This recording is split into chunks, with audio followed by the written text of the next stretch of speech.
बिस्मिल्लाहिर्रहमानिर्रहीम। अस्सलाम वालेकुम। कैसे हो आप सब? यकीनन आप सब ठीक होंगे। आज हमारे काठियावाड़ी किचन में बन रहा है केरी का शरबत। आपको सिखाया है केरी का मुरब्बा बनाने। इससे ये बचा हुआ पल्प है, इसको आप यूज़ करेंगे। अगर आपके पास कच्ची केरी है तो इसे आप उबाल लीजिए, जब गल जाए तो इसे मैश कर लीजिए, ब्लेंड कर लीजिए और फिर आपके पास ये रस तैयार हो जाएगा। ये मेरे पास एक प्याली है पल्प, इसके साथ ही मैं डाल दूंगी ये एक प्याली शक्कर है। इसी प्याली से नाप कर हमने रस लिया है ये, और एक प्याली बिस्मिल्लाहिर्रहमानिर्रहीम शक्कर डाल दी।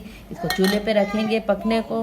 बिस्मिल्लाहिर्रहमानिर्रहीम। इसी प्याली से नाप कर 2 प्याली पानी शामिल करेंगे। इसके साथ ही मसाले बनाने बताती हूँ आपको।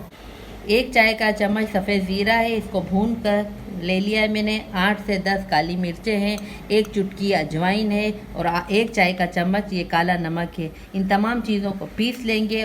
माशाल्लाह अल्हम्दुलिल्लाह इसको पकते हुए 5 मिनट हो गए। देखिए इसकी थिकनेस। अब इसको छान लूँगी। बिस्मिल्लाहिर्रहमानिर्रहीम। तमाम शरबत को हम छान लेंगे। इस तरह से आप छान लीजिए और इसको ठंडा करेंगे। और इस तरह से ठंडा कर लिया। अब मैं इसे बोतल में भर लूँगी। इस शरबत को आप 1 महीने तक स्टोर करके रख सकते हो। ये तो बचे हुए केरी के रस से हमने आपको शरबत बनाना सिखाया है। मैं आपको कच्ची केरी का शरबत बनाना बताऊंगी नहीं।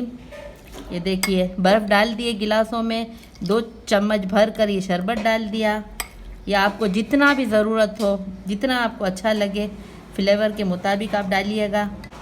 पानी डाल दिया इसमें, 1/4 चम्मच मसाला डाल दिया। एक हम मसाले वाला बना रहे हैं, एक बग़ैर मसाले का बनाएंगे। जो पसंद आती है तो इसे लाइक कीजिए, ज़्यादा से ज़्यादा शेयर कीजिए, सब्सक्राइब कीजिए। अपने प्यारों का बहुत ख्याल रखिएगा। नेक्स्ट वीडियो में फिर मिलती हूँ। अल्लाह हाफिज़।